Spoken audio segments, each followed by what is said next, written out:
ይህ የምፅዓቱ አዋጅ ነጋሪ አገልግሎት ወቅታዊና ዕለታዊ ወጎችን በማቅረብ ትንታኔ የምንሰጥበት የተለያዩ እንግዶችንም በመጋበዝ የምናቀርብበት መድረክ ነው። መረጃዎችን ያጠናከረ ይዞልን የሚመጣው ፓስተር አለማየሁ ነሙ ሲሆን ፕሮግራሙን የመራና መሰናዶውን ኤዲት በማድረግ ወደ እናንተ የሚያቀርበው ይልቃል አስራት ነው። መልካም ጊዜ። ሻሎም ሻሎም፣ ውድ የተከበራችሁ የምፅዓቱ አዋጅ ነጋሪ አድማጮቻችን እንዴት ዋላችሁ? እንግዲህ ዓለማችን በአሁኑ ሰዓት በምን ሂደት ላይ እንዳለች የሚያመላክቱ በርካታ የሆኑ ክስተቶች በዓለማችን ዙሪያ እየተሰሙ የተደመጡ ይገኛሉ። እንደነዚህ አይነት ክስተቶች ደግሞ ለኛ የማንቂያ ደወሎች ናቸውና እንግዲህ ይህንን በተመለከተ ፓስተር አለማየሁ ለኛ ይበጃሉ ያላቸውን መረጃዎች መርጦልን የማንቂያ ደወል ሊደውልልን እንግዲህ አጠገቤ ይገኛል። ሆናችሁ ወደኛ እንዲሆን ጆሮአችሁም ወደኛ እንዲያዘነብል በጌታ ፍቅር ጠይቃችኋለን።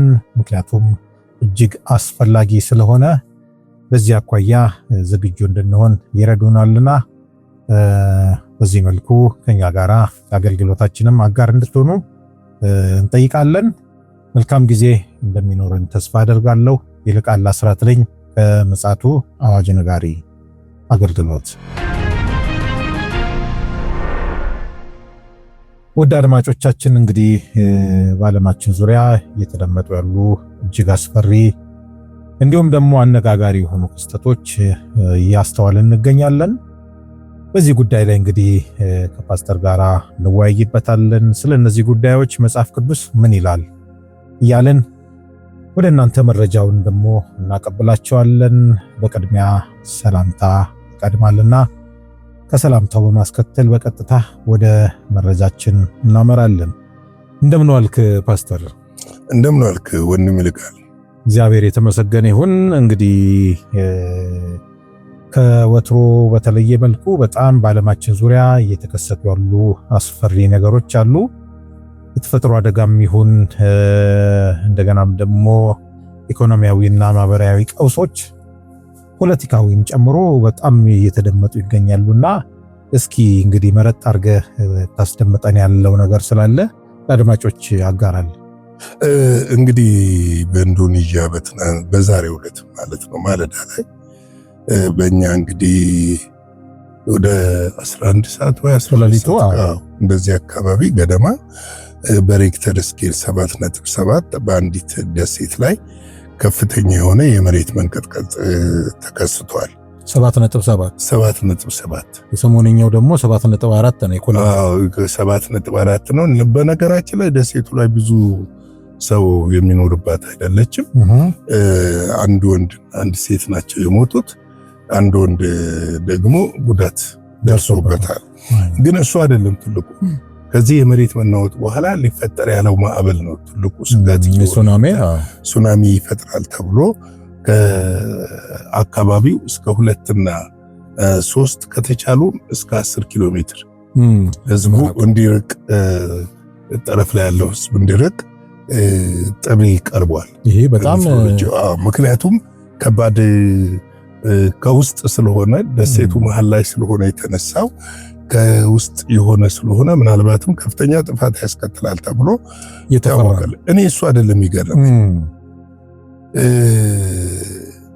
የማሌዥያው ኮሎምቢያ፣ ከዛ ደግሞ መጀመሪያ ቬንዙዌላ፣ ኮሎምቢያ፣ እንደገና ደግሞ አሁን ማሌዥያ በተከታታይ በኢንዶኔዥያ ግን ከኢንዶኔዥያ በፊት ከቬንዙዌላም ከኮሎምቢያም በፊት እዛው አካባቢ ፊሊፒንስ ላይ ነበረ እና ጃፓንም ላይ እና ይሄ ምንድን ነው የሚያመለክተን?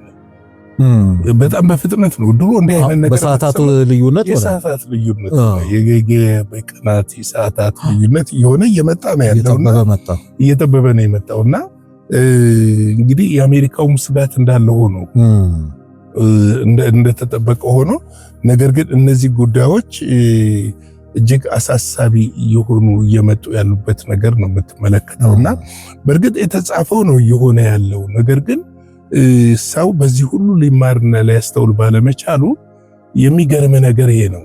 ለምንድነው ሰው ማስተዋል ያልቻለው? ሰው ለምንድን ነው መመለስ ያቃተው?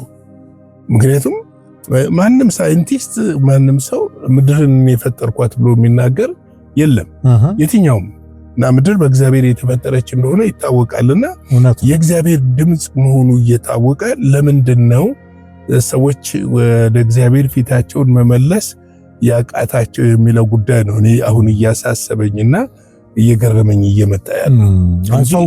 ሰው እየተዝናና ነው ያለው። መዝናናት ክፋት ኖሮት ሳይሆን ግን ደግሞ ማስተዋል አለብን አይደል? ሰሞኑን ተናግረናል ፓስተር። እነዛ በኮሎምቢያ ላይ ትልልቅ ቪላ ቤቶች፣ ህንፃዎች፣ ቅርሶች የሺህ ዘመናት የመቶ ምናምን ዓመታት ቅርሶች ሁሉ ዶጋመድ ሲሆኑ እዚህም እንደዛ ነው የሆነው ይመስለኛል። እንግዲህ ምንም ያህል ሰው ባይኖርበትም ቅርሶች የወደሙ ይመስለኛል። መዘናጋት የለብንም። ጥፋቶች ተከስተዋል፣ ግን ምንድነው አሁን አልታወቀም። ደሴትም ስለሆነች ለጊዜው የታወቀውን ነው የተዘገበው። ደግሞ ዛሬ በነሱ ማለዳ በነሱ የሰዓት አቆጣጠር 3 ሰዓት ላይ ነው የደረሰው። ዛሬ ስለሆነ የደረሰው ጉዳቱ የአደጋ ሰራተኞች መግባት አልቻሉም። መንገዶች ፈራርሰው አደጋ ሰራተኞች መግባት አልቻሉም። እንግዲህ ይሄ እንደዚህ አይነት ክስተቶች አንተ በርቀትም ብትሆን ትምህርት ልትወስድበት ይገባል። የምትማርባቸው መንገዶች ናቸው። አንዱ ገብቷል። የእግዚአብሔርን ድምጽ የምትሰማበት የምትማርበት፣ ለምን ሆነ ብለህ የምትጠይቅበት፣ መጽሐፍን የምትመረምርበት፣ ብልህ የምትሆንበት ናቸው ክስተቶቹ። እና ሲደጋገሙ ደግሞ ነገሮች በጣም እየፈጠኑ እየቀረቡ መምጣቱን የሚያመለክት ጉዳይ ነው እንጂ አሁን ነገሩን እንደ ቀላል የምታየው ነገር አይደለም። ተደጋገመ ይሄ ነገር ገብቷል። ሲደጋገም ተመላልሶ ሲመጣ ቆም ብለህ ማስተዋል የሚጠይቅ ጉዳይ ይመስለኛል። ዛሬ ደግሞ ማን ነው ተረኛው እስክትል ድረስ ምክንያቱም ስጋቶች አሉ። አሁንም በዛው ቀጠና ላይ ስጋቶች፣ ትልቅ የወጀብ የሱናሚ ስጋት አለ። ምናልባት አካባቢውን ሁሉ ሊከድነው ይችላል ተብሎ አሜሪካም ላይ ስጋት አለ። ትናንት አስተላልፈነዋል፣ ታስታውሳለህ? እዚህም ስጋት አለ። እዚህም ስጋት አለ። እኛ ሀገር እዛ ስጋቶች አሉና እነዚህን ስጋቶች ቸል ማለት አያስፈልግም። ሌላው አንድ ያስገረመኝ የኤአይ ቴክኖሎጂ ጥግ እየሄደ መሆኑ ነው ያስገረመኝ። እና በጣም ነው ያስገረመኝ። በቀደም ዕለት የቺፕሷን ጦርነት ዓለምን ለመቆጣጠር የሚል ዘግበን ነበረ እና በጣም የሚገርም አሁን ከዓለም ዝግ የምትባለው ማነች? ሰሜን ኮሪያ ነች። ታስታውሰው የዓለም ዝግ ሀገር ከማንኛቸውም ሀገሮች ጋር የቴክኖሎጂ የምንም ልውውጥ የሌላት የምትባለው እሷ ነች። ግን እዛ ሀገር ኤአይ አለ ወይ ብለህ ብትል ያልታሰበ ስልህ እንደዚህ ይኸውልህ፣ ሰሜን ኮሪያ በኤአይ አስተዋጽኦ የተሰረቀ ማንነት በመጠቀም በአሜሪካ ኩባንያዎች ውስጥ በሚስጥር ሰራተኞችን እያስቀጠረች መሆኑ ተገልጿል። ሰርስረው እየገቡ ማለት ነው። በኤአይ እንዴት ነው ያንተን ማንነት እኔ ልወስድ የምችለው? በጣም ከባድ ነው። እንደውም ደግሞ የምትጠቀመው የአሜሪካ ዜጎችን ማንነት ነው የምትጠቀመው። ቀደም እንደውም እኔ እናንተ ከመቅረጻችን በፊት እያየን ነበርና አንድ በጣም ትልቅ አርቲክል አንዱ ጽፎ በቃ ከዚህ በኋላ ኤአይን ማስቆም የማይቻልበት ደረጃ ላይ ደርሷል። እና ደግሞ ትላንት ትንሽ ጨረፍ አድርገን ነበር። በራሱ እንትን ምንድነው ባክቴሪያ ፈጥሮ ቫይረስ ፈጥሮ በራሱ በእርግጥ እንደው ያው ይመስላል ለእንትን ይመስላል ለዚህ ለፈውስ ለምናምን ይመስላል እንጂ የወደፊቱን ግን አመላካች ነው። በራሱ ክሬት ካደረገ እንግዲህ ነገ ከነገ ወዲያ ምን ሊሆን ነው? ይሄ እኮ የሚያስገርም ነው። የሰውን ማንነት እንዴት ነው የምትሰርቀው? ይገባል። አሁን ምንድነው የሆነው መሰለህ?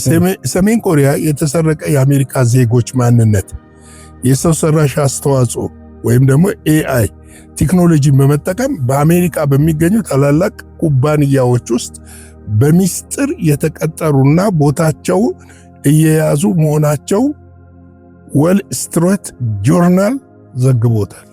ዌል ስትሪት ጆርናል የሚገርም ነው። ይገርማል። እንዴት ነው የሚሰረቀው? ይሄ ነው አየህ፣ ዲጂታል ወርልድ ስለሆነ ዲጂታል ወርልድ ብቻ አይደለም፣ ከጀርባው መንፈስ ነው።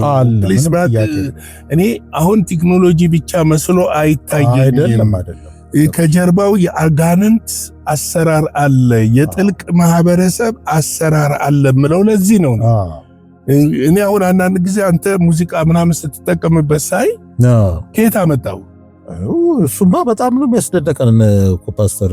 እንዴ በሰከንድና በደቂቃ ውስጥ ኤክሰለንስ የሆነ ነገር እንዴት ሊሆን ይችላል ብለ ስታስብ who drive behind እሱ ምንም ጥያቄ የለውም። እኛ ለበጎ እሱን እኮ ነው ቤተክርስቲያን ልትነቃ የሚገባው።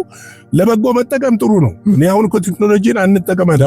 ቴክኖሎጂን እንጠቀም። ቴክኖሎጂው እኔ አሁን ቴክኖሎጂው እርሻ ላይ፣ ሕክምና ላይ፣ ፋይናንስ ላይ፣ አስተዳደራዊ ስራዎች ላይ ገብቷል። ሞኒተር በማድረግ ደረጃ የከተማን ትራፊክ መብራቶች በማሳለጥ ደረጃ የትምህርት ቤቶችን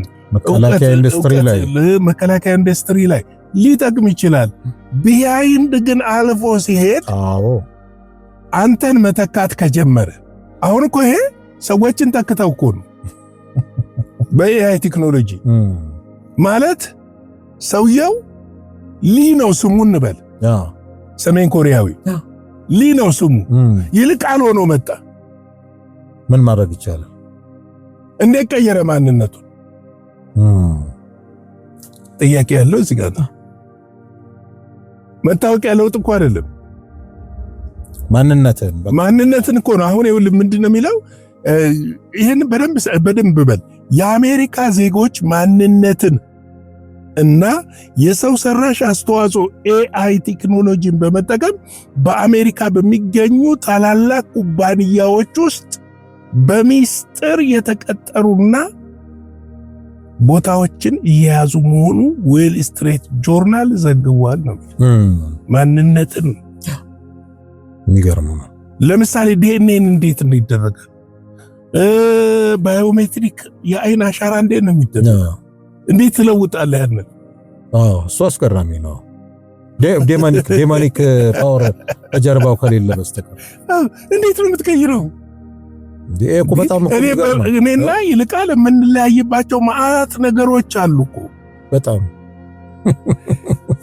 ማአት ነገሮች አሉ። በጣም ያንን ሪፕሌስ አድርጎ ማለት ነው። አሜዚንግ ድርጊቱ ለኪም ጆንግ ኦን አስተዳደር እና ለሀገሪቱ የኒኩለር እንዲሁም የጦር መሳሪያ ፕሮግራም በየዓመቱ በ100 ቢሊዮን የሚቆጠሩ ዶላሮችን ገቢ ለማስገኘት የሚደረግ አዲስ ዘመናዊ የሳይበር ጥቃት ስልት እንደሆነ ተገልጿል። ትልቅ የሳይበር ጥቃት ይሄ ደግሞ አዲስ አይነት ነው። የሚገርም እኮ ነው። የሚገርም ወዴት እየሄድን ነው ትላለህ። ቆም ብለህ ታስብና ወዴት ነው እየሄድን ያለ ነው ነው እኛንን እንዴት ነው ሰው ይሄንን እያስተዋለ ነው ወይ? በጣም አሁን ሰው ድንጋይና መሬት ድንበር ምናምን እያለ ይጋጫል። ዓለም ወዴት እየሄደ ነው? ዓለም ወዴት እየሄደ ነው? ይሄን ነው ልናስተውል የሚገባው። ይሄ ዲጂታሉ ዓለም አንድ የሚመራው አካል አለ። ይሄ እኮ በጣም ግልጽ ነው። አሁን የሰው ልጅ የደረሰበት ጥበብ ደረጃ ወይ ደግሞ የቴክኖሎጂ ደረጃ ብሎ አስደመመው የሚናገሩ አሉ። እኔ ከዛ የዘለለ ነው ብዬ ነው ማምነው። ማን ነው ከጥበቡ ጀርባ ያለው? እሱን እኮ እቺን የምታክል ምስር የምታክል ቺፕስ እንዴት ነው የዓለምን ነገሮች ሁሉ መቀየር የምትችለው? ያው እንግዲህ ቢሃይንድ ስፕሪት ከሌለ ሉሲፈር እንግዲህ ከሰማይ ወደ ምድር ሲጣል የተነጠቀው ብርሃኑን ብቻ እሳቱን ነው ያወጣበት። እሳቱ ያው ብርሃኑ፣ ከዛ ውጪ ጥበቡን ሌላው ነገሩን በሙሉ ይዞ ነው የወረደው። ስለዚህ በጣም አደገኛ እንደሆነ የምትመለከተው እንግዲህ የተለያየ የሳይበር ደህንነት ተቋምና የመንግስትን መረጃ ዋቢ አድርጎ ዘጋቢው እንዳመለከተው የሰሜን ኮሪያ የሶፍትዌር ባለሙያዎች እና በአሜሪካ የቴክኖሎጂ የፋይናንስ እና የጤና ተቋም ውስጥ የርቀት ስራ ለማግኘት ትክክለኛ የአሜሪካ ዜጎች እና የማህበራዊ ዋስትና ቁጥርና የግል መረጃ በህገወጥ መንገድ በመጠቀም የውሸት ፕሮፋይሎችን ይፈጥራሉ። ይሄ በጣም እንግዲህ እንደ ሀገር በጣም ከባድ አደጋ ነው። አሁን እኮ ኤአይ ጥቅሙ እንዳለ ሆኖ ጥቅሙን አንክድም። እኛም በቴክኖሎጂ እየተጠቀምንበት ስለሆነ ጥቅሙ እንዳለ ሆኖ ነገር ግን አሁን ከዚህ በፊት የኤአይ አባቶች የሚባሉት የሚናገሩት ነገር ከጥቅሙ ይልቅ ጉዳቱ እንዳይበልጥና እንዳያመዝን ጥፋት የበለጠ ጥፋት የሚያስከትል እንዳይሆን እየተፈራ እየመጣ ነው እና እያየነውም ነው። በትናንትናው በዘገብነው ላይ የቻይናና የአሜሪካ ፍጥጫ እኮ አንዱ ከኒኩለር ላይ አይደለም። አሁን እቺ ምስር ቅንጣት የምታክለው ኤአይ ቴክኖሎጂ ላይ ነው ፍጥጫቸው ያሉትና ይሄ ፍጥጫ እያደገ የሚሄድ ሊሆን ይችላል የሚል ስጋት አለ። እንግዲህ በአሜሪካ ውስጥ የሚኖሩ ተባባሪዎችን በመጠቀም በሀገሪቱ አድራሻ የተመዘገቡ ላፕቶፖች እንዲሰኩ በማድረግ በራሳቸው ሀገር ሆነው በርቀት በመቆጣጠሪያ ስራቸውን እንደሚያከናውኑ ተረጋግጧል። የግድ የአሜሪካ መሄድ አይጠበቅባቸውም። ሀገራቸው ሆነው አሜሪካ ውስጥ እንደሚኖር ሰው ሆነው ስራ ይቀጠራሉ። በላፕቶፓቸው ነው የሚሰሩት። ያ ላፕቶፕ ደግሞ የት የተመዘገበ ነው? አሜሪካ ውስጥ የተመዘገበ ነው። ነገር ግን እነዚህ ሰዎች ምንድነው የሚያደርጉት? በቢሊየን የሚቆጠር ዶላር ለሀገራቸው ገቢ ያስገኛሉ። ቆይ እኔም ብለህ ይሄ እንዲህ አይነቱ አካሄድ ገደብ ካልተበጀለት ነገ ከነገ ወዲያ የአሜሪካንን የኒኩሌር ጣቢያ የናሳ የምትላቸው እነዚህ ግዙፍ ተቋሞችን መቆጣጠር ይችላሉ። የኒውዮርክን አይደለም የውሃ እንትን ሀክ የተደረገው ቀላል እኮ አይደለም። አሁን ቀላል አይደለም። አሁን እኮ ምንድነው መሰለ ጀስት አሁን በሳይበር አታክ እኮ አሜሪካ ወደ ጦርነት ውስጥ ብትገባ ሙሉ የኒኩሌር እንትኑ ቢቆልፉትስ እኮ እሱን እኮ ነው የምለው። አብዛኛው ኒኩሌር ብቻ ሳይሆን አብዛኛው ኢንዱስትሪውን ፔንታጎን የሚንቀሳቀሰው ራሱ በኤአይ የተፈበረከው ሮቦቶች ራሳቸው መቆለፍ ጀምረዋል። ፓስወርድ መስረግ ጀምረዋል። እሱ ብቻ አይደለም መልሰው እኮ አንተኑ አታክ እንዲያረግም እኮ ሊያረጉ ካውንተር አታክ ይችላሉ። ይሄ እኮ ምንድነው መሰለ አሁን ቴክኖሎጂውን ዓለም አቀፍ ገደብ ሊጣልበት ይገባል ብለው እነዚህ ሳይንቲስቶች እኮ እየጮሁ ያሉት ያለ ምክንያት እኮ አይደለም። ምክንያቱም ፋርዘር የት እንደሚሄድ ያውቃል። ቢሃይንድ ያለው ደግሞ ማን እንደሆነ ከኛ በላይ ያውቃሉ እነሱ። ቢሃይንድ ያለው ከቴክኖሎጂው ጀርባ ያለው ማን እንደሆነ ያውቃሉ። ገብቷል? የሚገርም ነው። እና ስለዚህ ምግብህን ሊቆልፉብህ ይችላሉ ነገር በጣም ምን ታደርገዋለህ? አሁን የኢትዮጵያን የባንክ ሲስተም አንድ ቢቆልፉት ምን ታመጣለህ? ምን ሊመጣ ይችላል እኮ።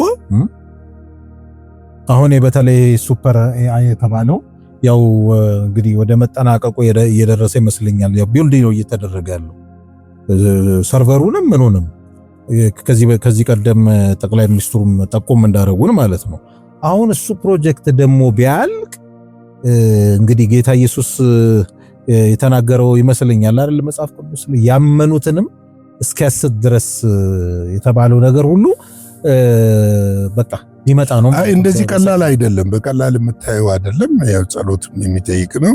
እነዚህ የሶፍትዌር ኢንጂነሪንግ በአንድ ጊዜ እስከ 4 በሚደርስ የአሜሪካ ኩባንያ ውስጥ የተቀጠሩ በአመት ከፍተኛ ደሞዝ የሚያገኙ ሲሆኑ ይህም ለሀገሪቱ የጦር መሳሪያ ግንባታ በየአመቱ እስከ $600 ሚሊዮን ገቢ እንደሚያስገኙ እንግዲህ ከደሞዝ ባሻገር የተቆጣጠሩባቸውን ኩባንያዎች ሚስጥር፣ የሶፍትዌር ኮዶች እና መረጃ ቋት በመስረቅ ለሌላ የሳይበር መዝባሪና ማስፈራሪያ እንደሚጠቀሙበትም ተጠቁሟል።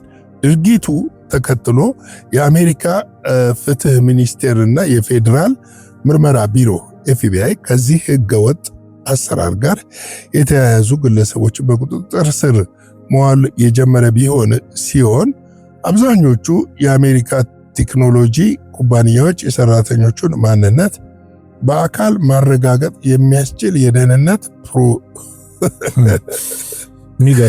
የደህንነት መረጃ የላቸው ጭራሽ። በአካል የሚያረጋግጥ ነገር የላቸው። እንደው እንዴት ሊደረስበት ቻለ? እንደው ሰርቬይ ሲያደርጉ ነው? ድንገት ፍንጭ አግኝተው ነው? ምን መሰለህ፣ አሁን ብዙ ጊዜ እንደዚህ አይነት ነገሮች የሚደረስባቸው ሳይበር አታክ ሲያደርጉ ያንን ሳይበር አታክ ለመከላከልና ለመፍታት ምንጩ የት እንደሆነ ተከታትለህ ስትደርስበት ከዛ ጋር በተያያዘ መጠን ልታገኛቸው ትችላለህ። ስለዚህ የሆነ ትንሽዬ ክር ስታገኝ ክሩን እየተከተልክ ስትሄድ የት እንዳሉ ልታቅ ትችላለህ። ከዚህ አንጻር አሁን የሚያዙት ምን መሰለህ፣ እነሱ አይደለም የሚያዙት፣ ምናልባት ተባባሪውን። ለምሳሌ እኔ በአንተ ስም ነው ሁሉን ነገር አንተ ትያዛለህ። ዋናዎቹማ የሚኖሩት ራሱ እኮ አብዛኞቹ እዛው ሰሜን ኮሪያ ውስጥ ናቸው። ያው ኮማንድ ሴንተሩ እዛ ነው። ዋናው እዛ ናቸው የሚኖሩትና እዛ አገራት በሙሉ በጣም አደገኛ ሪስክ ውስጥ ነው ያሉት ማለት ነው። እንዴ በደንብ እንጂ። አሁን እኮ የኤአይ ቴክኖሎጂ ክፋቱ እንደዚህ አይነት ነገሮች እኮ ናቸው። እና እነዚህን ነገሮች ለመከላከል ጥረት ማድረጉ ደግሞ ተገቢ ነው። እንግዲህ ወደፊት እኮ የሚመሰል አሁን ይሄ ቨርቹዋል የኤአይ ሂደቱን ካየ እንደኔና እንዳንተ እንዶ ቪዚብል ወይ ደግሞ የሚጨበጥ ሳይሆን ግን አካል ለብሶ እስከ መገኘትም እኮ የሚደርስ ቴክኖሎጂ ጭምር እኮ ነው ፓስተር። እንደ አካል አንድ ቦታ ተሰባስበ ስብሰባ ማድረግ ይሄ በስክሪን አይደለ የተለመደው። ከሱ ውጪ ወንበር ላይ ቁጭ ብሎ ካንተ ጋር በጠረጴዛ ዙሪያ እያየኸው የምትወያይበት ጊዜ እኮ ሩቅ አይደለም እኮ። ይኸውልህ ምንድነው መሰለ እነዚህ ሰዎች ይሄንን ቴክኖሎጂ ዛሬ አይደለም ክሬት ያደረጉት፣ በጣም ቆይተዋል። ግን እያብላሉት እንትን እያሉ በሆሊውድ አማካኝነት ሰው ጋር እያሰረጹ እያስተዋወቁ አሁን ጊዜው ስለደረሰ የመጨረሻውም ጊዜ አይደል፣ ጊዜው ስለደረሰ ነው አሁን ብቅ ማለት የጀመረው። ድሮ አንድ ነገር ነበረ፣ መጥፎ ልምምድ ብዙ ወጣቶችን ወደ እብደት የመራ ራምፓ ነው። የራምፓ መጽሐፍቶችን አንብበው ከቦዲ ውስጥ ወጥቼ በአካል ህንድ ስብሰባ ላይ ነበርኩኝ የሚል እንግዲህ ስብሰባ ላይ ነበርኩኝ እንትና ጋር ወንበር ላይ ቁጭ ብለህ ስትል ቁጭ ብዬ ዮጋ አንዱ ታይፕ ነው እና እዛ ቁጭ ብዬ ነበረ ስብሰባ ላይ የሚለውን ነገር ይሄ የመንፈስ አሰራር ነው። አሁን እንግዲህ እነዚህ አይነት ነገሮች ከመንፈስ አሰራር ጋር የተያያዙ ናቸው። በቀላል አይደለም ትውልድን የሚበክሉትና ነገር ግን ትውልድ ጥንቃቄ እንዲያደርግ ለበጎ ነገር ብቻ ይህን ነገር እንድንጠቀም ጸሎት የሚያስፈልግ ይመስለኛል። በጣም መጸለይም ያለብን ተደጋጋሚ ሆነ። እሱም የመሬት መንቀጥቀጡም ይሄ የአርቲፊሻል ኢንተለጀንሱም አሁን እየሄደበት ያለው ርቀት አስፈሪ መሆኑ ጥንቃቄ ሊደረግበት ሊጸለይበት የሚገባ ጉዳይ ነው ላለ ጌታ ጸጋ፣ ሰላም፣ ምሕረት፣ ቸርነት ከሁላችን ጋር ይሁን። ሻሎም። እግዚአብሔር አብስቶ ይባርክ ፓስተር። እንግዲህ እንደ ይሄ ርዕሰ ጉዳይ ተደጋግሞ ሲመጣ አሳሳቢ ሆኖ ስለታየን ነው። እንግዲህ በተለይ ደግሞ ትውልዱ በእንደዚህ አይነት የቴክኖሎጂ ስበት ውስጥ ሊገባ ስለሚችል፣ ምክንያቱም ቴክኖሎጂ በጎ ጎን እንዳለው ሁሉ በአንጻሩ ደግሞ አደገኛነቱ ደግሞ ከፍ ሊል ስለሚችል ቤተክርስቲያን ደግሞ በዚህ ጉዳይ ላይ ወጣቱ እንዳይወሰድ እንደገና ደግሞ መጪውን ጊዜ በማሰብ ተዘናግተን የጌታ መምጫ እንዳያልፈን መመኖቻችንን ማስታጠቅ አለብን የሚል እምነት አለን። እንግዲህ ይህንን መረጃ ወደ እናንተ አስተላልፈናል። እግዚአብሔር ይባርክህ በድጋሚ ፓስተር። ውድ አድማጮቻችን እንግዲህ ለዕለተ ቅዳሜ የቀን መረጃችን ይህንን ይመስላል። እግዚአብሔር ፈቃዱ ከሆነ ከምሽቱ 12 ሰዓት ላይ የቀጥታ ስርጭት በወቅታዊ አጀንዳ ዙሪያ እናስተላልፋለን። በዛም እንግዲህ ታዳሚ እንድትሆኑ ጋብዘናቸዋል። መልካም ጊዜ እንዲሆንላችሁ እንመኛለን። ሻሎም። ለዛሬ ይዘን የመጣነው ወቅታዊ መረጃ ይህንን ይመስል ነበረ። በሌላ ጊዜ በሌላ መሰናዶ እስከምንገናኝ ሰላም ለእናንተ ይሁን።